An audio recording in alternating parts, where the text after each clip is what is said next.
Good morning everybody. आज देखिए हम लोग पढ़ेंगे एक्सरसाइज 5.1 का क्वेश्चन नंबर दूसरा। जी हाँ, मैंने आप सभी को एक्सरसाइज 5.1 का मैंने पहला सवाल के सारे क्वेश्चंस करवा दिए थे और आज हम लोग पढ़ने जा रहे हैं 5.1 का। आपको करना है सवाल नंबर 2। तो चलिए, मैं ये स्क्रीन पर आपके पास सवाल नंबर 2 लिखा है, मैं रीड करता हूं। दी हुई एपी के प्रथम 4 पद लिखिए। आपको यहाँ पर अर्थमेटिक प्रोग्रेशन दी गई है, यानी समांतर श्रेणी दी गई है और इसकी 4 पद लिखना है, जबकि प्रथम पद ए और सार्व अंतर डी निम्नलिखित है। यानी ए का मान, यानी प्रथम पद ए, यानी किसी भी समांतर श्रेणी का जब ए और डी दिया रहता है तो इजिली आप इनके कोई भी पद निकाल सकते हैं। तो आइए सबसे पहले समझते हैं। यहाँ पर सबसे पहले हम लोग यहाँ ये देखेंगे। चलिए, यहाँ तो मैंने रीड कर ही दिया है, सवाल आपकी स्क्रीन पर लिखा हुआ है। सबसे पहले पहला नंबर देखिए, जो एपी होती है, अगर मैं यहाँ पर बात करूं एपी की, एपी मतलब अर्थमेटिक प्रोग्रेशन। किसी भी आप एपी को लिखते हैं A1,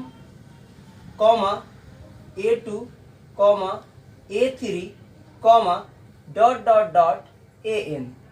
ये प्रथम पद कहलाता है, ये द्वितीय पद, ये तृतीय पद और इसको बोलते हैं हम लोग nवां पद। तो चलिए, यहाँ पर हम लोगों के पास पहला सवाल इसमें दिया है, यानी पार्ट 1, दूसरा का पार्ट 1 में कह रहा है कि a बराबर 10 दिया है।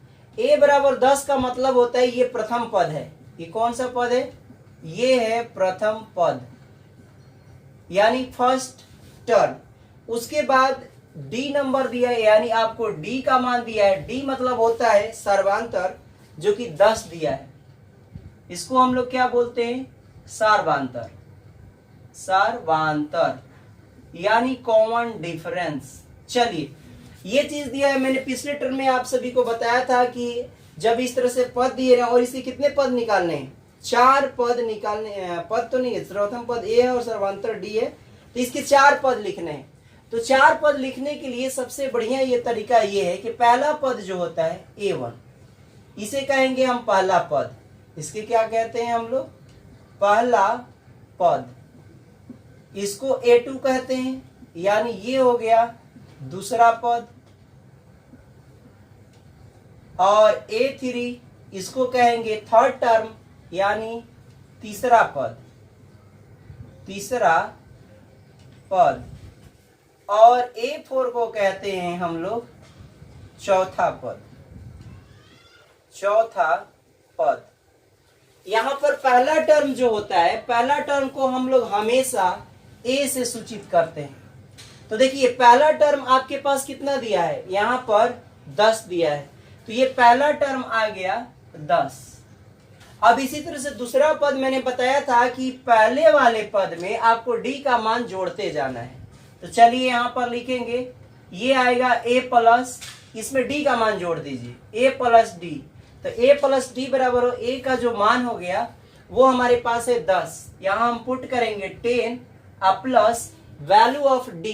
Value of d is here 10। अगर आप इसको ऐड करते हैं तो 10 10 कितना हो गया? ये 20। ये आ गया दूसरा पद। चलिए, इसी तरह से तीसरा पद। अब देखिए, d में 10 10 जोड़ते जाएंगे तो अगला पद कितना मिलेगा? 20 है तो 10 जोड़िए तो अगला पद 30 मिलेगा। फिर ऐसे ही 10 और जोड़ेंगे तो अगला पद कौन सा मिलेगा? 40 मिलेगा। 40 में और 10 ऐड करिए, 50 मिलेगा। ऐसे ही आप कोई भी टर्म आसानी से ज्ञात कर सकते हैं। लेकिन यहाँ पर 4 पद कह रहा है तो हम लोग केवल 4 पद निकालेंगे। अगर आपसे ये कहा जाए तीसरा पद निकालने के लिए, तो यहाँ पर पहला टर्म लिखेंगे, यानी पहला पद लिखेंगे। अब प्लस का देखिए, यहाँ पर 3 है तो 2 लिखना है, एक कम करके, और d का यहाँ पर मल्टीप्लीकेशन हो जाता है, यानी a प्लस 2d। तो a प्लस 2d यहाँ पर लिखेंगे। a का मान हम लोग यहाँ से लिखेंगे 10, और फिर बीच में है प्लस तो प्लस लिखिए। फिर यहाँ पर 2 है तो 2 लिखिए। अब गुणा में कितना है? d का मान। d का मान यहाँ 10 है, तो फिर हम लोग यहाँ 10 रख देंगे।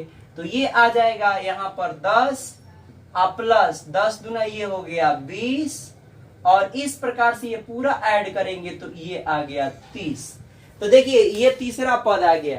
आप डायरेक्टली डी का मान जोड़ जोड़ कर भी निकाल सकते हैं। ऐसे ही अगर यहाँ पर A4 लिखा है तो हम लोग लिखेंगे A प्लस एक कम लिया जाता है, यानी 3 इंटू ये हो गया D। अब हम A का मान पुनः पुट करेंगे, यहाँ से A बराबर 10, तो फिर रख लीजिए 10 प्लस 3 मल्टीप्लाई D का मान भी 10 है तो यहाँ 10 रखेंगे। चलिए मल्टीप्लाई करते हैं, ये आ गया 10 प्लस 10 आई, ये हो गया 30, और ये हो गया टोटल ऐड करेंगे तो 40। 10 और 30 बराबर 40। अतः एपी के 4 पद यहां लिख देंगे। अतः एपी के 4, ऐसे लिखिए, 4 पद इस प्रकार हैं, इस प्रकार है। लिख लीजिए। पहला पद कितना हो गया, यहाँ पर पहला पद हो गया 10, यहाँ लिख देंगे 10 कॉमा, दूसरा पद 20 कॉमा 30 कॉमा 40। इस प्रकार से ये 4 पद निकल गए। ये पहला क्वेश्चन आपका दूसरा पार्ट का पहला नंबर कंप्लीट हो गया। इसी प्रकार आइए दूसरा पार्ट हम लोग देखते हैं। अब इसको मैं इरेज करता हूं, यहां से केवल वैल्यू आपको देखनी है, मैं ये हटा देता हूं यहां से। चलिए यहाँ प्रथम पद इस बार कितना कितना दिया, ये केवल इरेज कर दीजिए और दूसरा सवाल हम यहाँ नोट करते हैं। चलिए इसको इरेज कर देते हैं यहाँ से, केवल हम सूत्र यहाँ पर रखते हैं इन सबको। ठीक, ये आपको एपी के 4 पद ऐसे लिखे जाते हैं, ध्यान रखिएगा। चलिए दूसरा सवाल यहाँ से मैं लेता हूँ। दूसरा सवाल जो दिया गया है, यानी इसमें जो दिया है वो a बराबर दिया है -a बराबर दिया है -2 और d बराबर दिया है आपका 0। चलिए इस बार हम लोग निकालते हैं, पुनः ऐसे ही करेंगे। पहला पद कितना दिया है a, तो यहाँ आ जाएगा माइनस का 2 आ गया।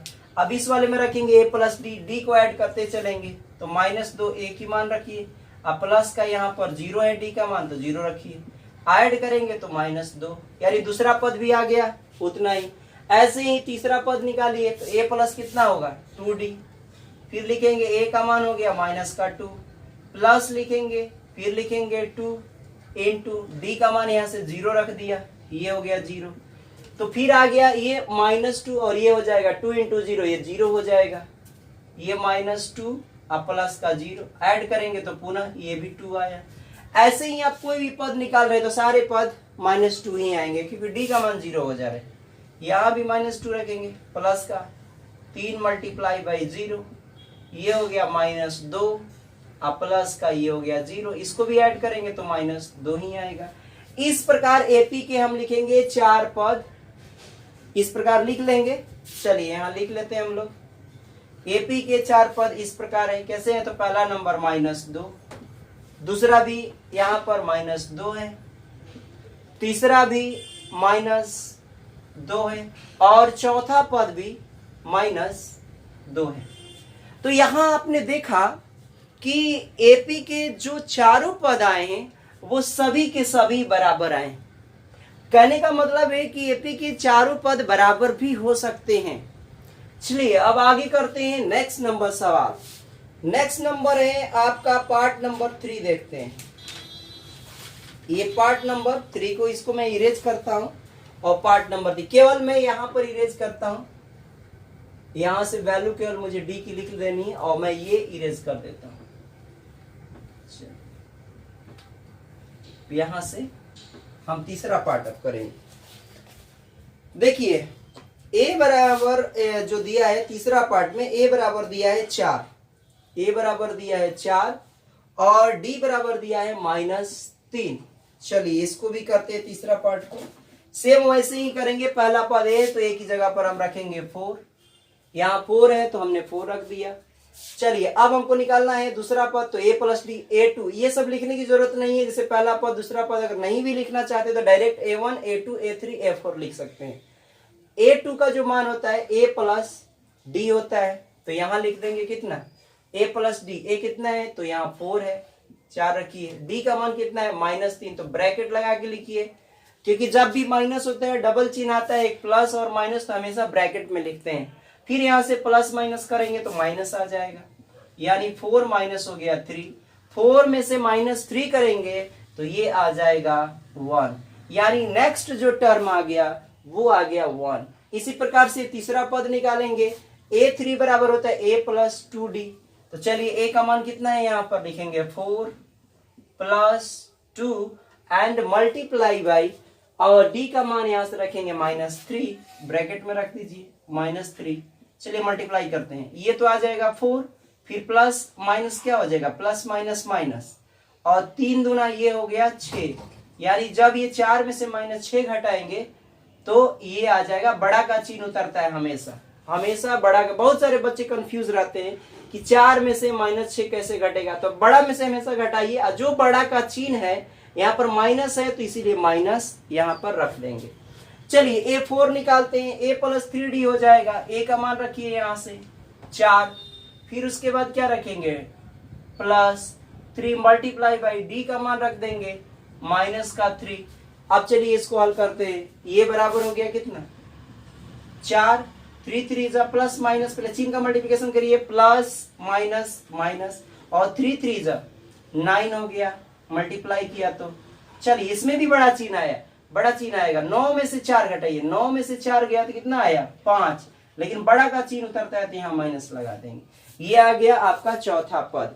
तो अतः एपी के 4 पद इस प्रकार है। तो चलिए यहाँ पर चारों पद लिख लेते हैं। पहला पद हो गया 4, दूसरा पद हो गया 1, तीसरा पद हो गया -2, और चौथा पद हो गया -5। तो ये आप लोगों को समझ में आ गया होगा।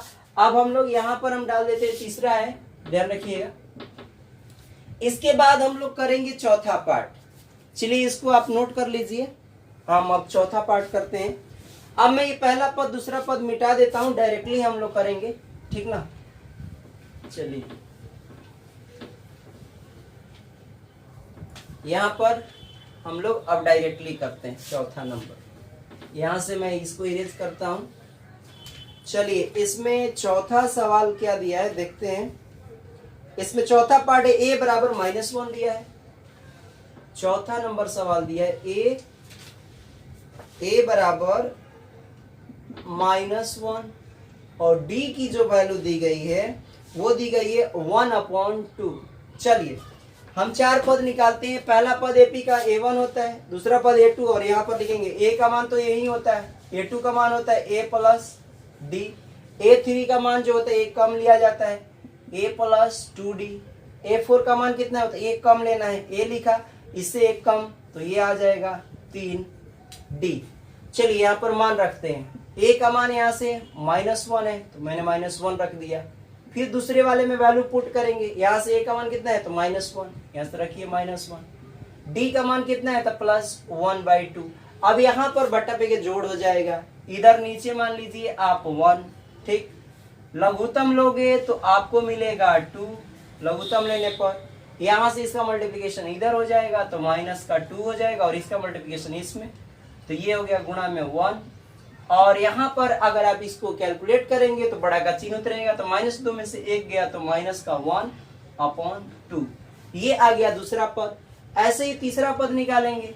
तीसरा पद निकालेंगे तो A3 A plus 2D, A का मान रखिए यहाँ पर -1 रखा, फिर प्लस, फिर इसके बाद हम लोग रखेंगे यहाँ पर 2, और मल्टीप्लाई बाई कितना हो रहा है मल्टीप्लाई बाई 1/2। यहाँ से देखिए 2 से 2 यहीं पर कैंसिल कर दीजिए, तो यहाँ बच गया -1, और यहाँ कैंसिल हुआ 1 1, मल्टीप्लाई करेंगे तो प्लस का बच गया 1, यानी इसका मान जो आ गया घट के 0। ऐसे ये 4 निकालिए, इसमें भी हम लोग मान रखेंगे। A का मान कितना है यहाँ से लिखेंगे -1, फिर +3 लिखेंगे, गुणा में है D का मान, D का मान यहाँ से रख दीजिए, माइनस नहीं है 1/2 है, ब्रैकेट लगाने की कोई जरूरत नहीं, 1/2। अब इसको हल कर लीजिए, यहाँ पर माइनस का हो जाएगा -1 यहाँ पर, और यहाँ ऊपर का मल्टीप्लिकेशन इसमें मल्टीप्लाई हुआ, तो 3 1 में मल्टीप्लाई करेंगे तो प्लस का आ गया ऊपर 3 अपॉन में नीचे आ गया 2 और यहाँ मान लेंगे 1। फिर यहाँ से हम लघुत्तम ले लेंगे, लघुत्तम ले लेंगे तो इसका लघुत्तम होता है 2, 1 और 2 का लघुत्तम, इसका मल्टीप्लिकेशन इसमें कर दीजिए तो -2 आ जाएगा। अब इसका करेंगे तो प्लस का 3, फिर यहाँ हम लोग माइनस करेंगे तो माइनस का आ जाएगा 1/2।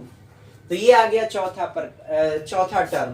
तो लिख लेंगे अतः एपी के 4, ऐसे हिंदी में लिखिए, 4 पद इस प्रकार है, इस प्रकार है।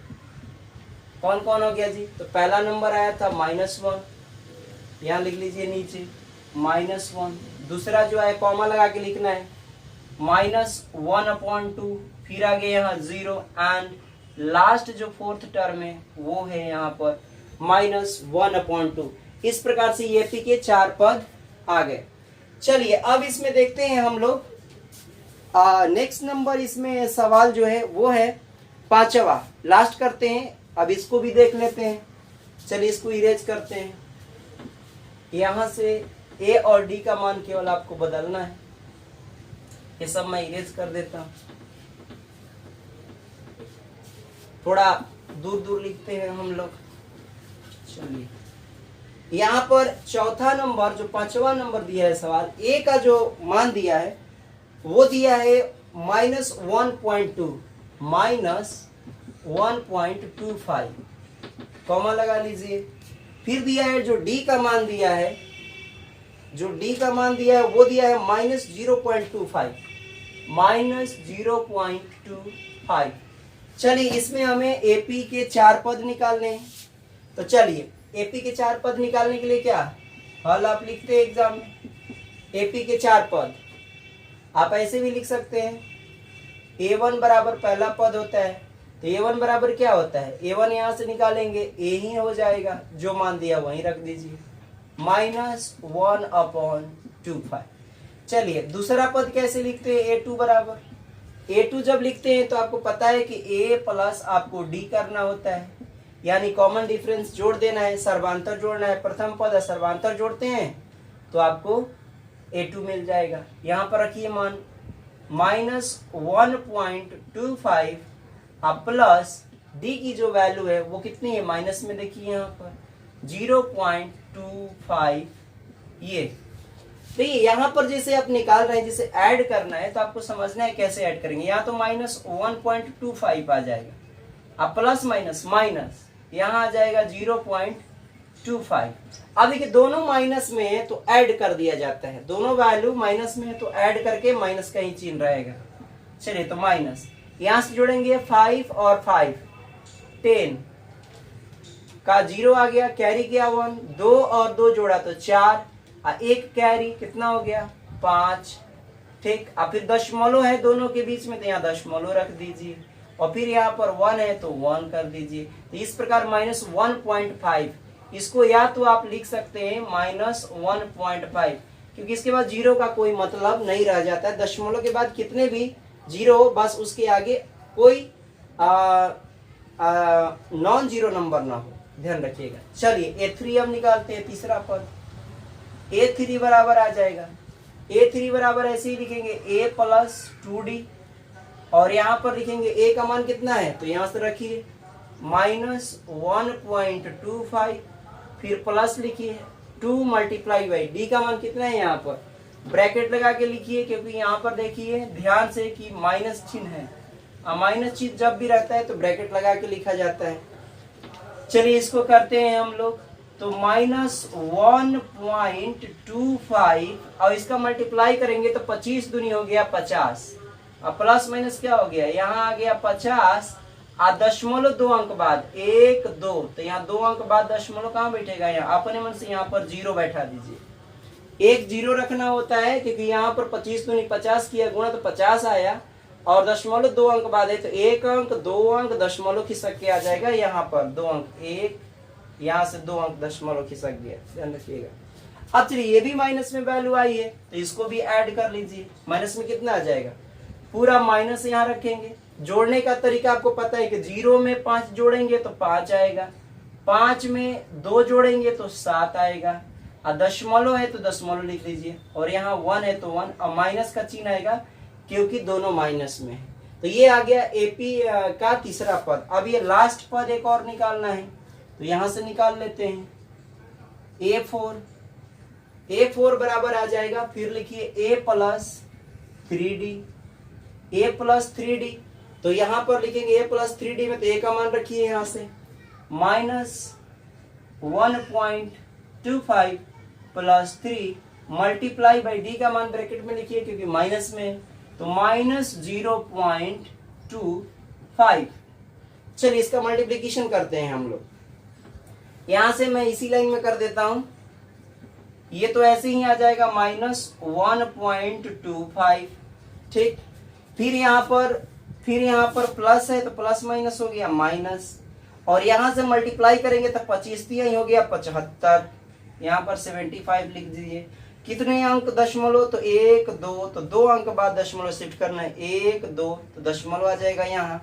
अपने मन से अच्छा लगने के लिए इसको लिख दिया जाता है 0। आप पूरे को फिर से ऐड कर देंगे, ऐड करेंगे तो यहाँ पर हो जाएगा पूरा का पूरा, यहाँ माइनस का चिन्ह ही रहेगा। 5 5 10 का कितना हो गया 0, 7 2 9 1 10, 10 का ये भी हो गया 0, 5 5 10 का 0, 7 2 9 9 1 10 के 0, अब पॉइंट कैरी किया 1 1 कितना हो गया 2, यानी इसका जो मान आ गया -2। ये दशमलव के बाद 0 का कोई मतलब नहीं रहता है। तो अब लिख लेंगे, क्या लिख लेंगे, यहां लिख देता हूं इस प्रकार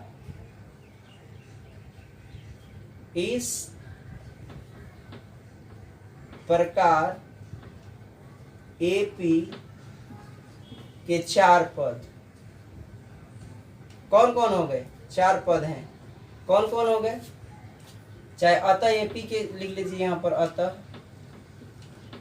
एपी के 4 पद कौन कौन हो गए, तो ये हो गया पहला पद हो गया माइनस का 1.25 कॉमा, दूसरा पद कितना आया है -1.5 और तीसरा पद कितना है -1.75 और चौथा पद कितना आ गया -2। चलिए यहां से ये लिख लीजिए आंसर। तो मुझे आशा है कि आप सभी को आपको सर्वांतर और प्रथम पद लिखना आ गया होगा। और जाते जाते मैं आपको एक छोटा सा कॉन्सेप्ट दे देता हूं कि कैसे आपको जल्दी से फास्ट करना है। अगर आपके लिए ऑप्शनल अगर क्वेश्चंस आते हैं, मैं इसको इरेज करता हूं और यहां पर समझ लीजिए, ठीक है। देखिए जब भी आपको अगला पद निकालने के, जैसे a बराबर दिया है, एग्जांपल में समझ लिए, a बराबर जिसे 5 दिया और d बराबर आपको दिया है, मान लीजिए जाए कि 7 दिया है, आपको अगले पद निकालना है तो कुछ नहीं करना है। a1 अगर दिया रहे तो इसमें 5, अगला अगर a2 का है तो 5 और 7 जोड़ते जाइए डायरेक्ट। 5 + 7 बराबर कितना हो गया 12। अगर a3 का है तो 12 है ना, 12 में फिर ये 7 जोड़ दीजिए, 12 7 कितना हो गया 19। फिर a4 जोड़ दीजिए, a4 अगर निकालना है तो 19 में फिर 7 जोड़िए, हर बार आपको 7 जोड़ना है, तो ये कितना हो गया 26 हो गया। फिर अगर a5 का निकालने के लिए तो 26 में कितना जोड़ देंगे, ये 7 जोड़ते जाइए, तो 26 7 कितना हो गया 33। ऐसे आप सारे पद निकाल सकते हैं। तो मुझे आशा है कि आप सभी को ये वीडियो पसंद आया होगा। धन्यवाद। हम फिर अगला क्वेश्चन लेकर आएंगे। चलिए ठीक।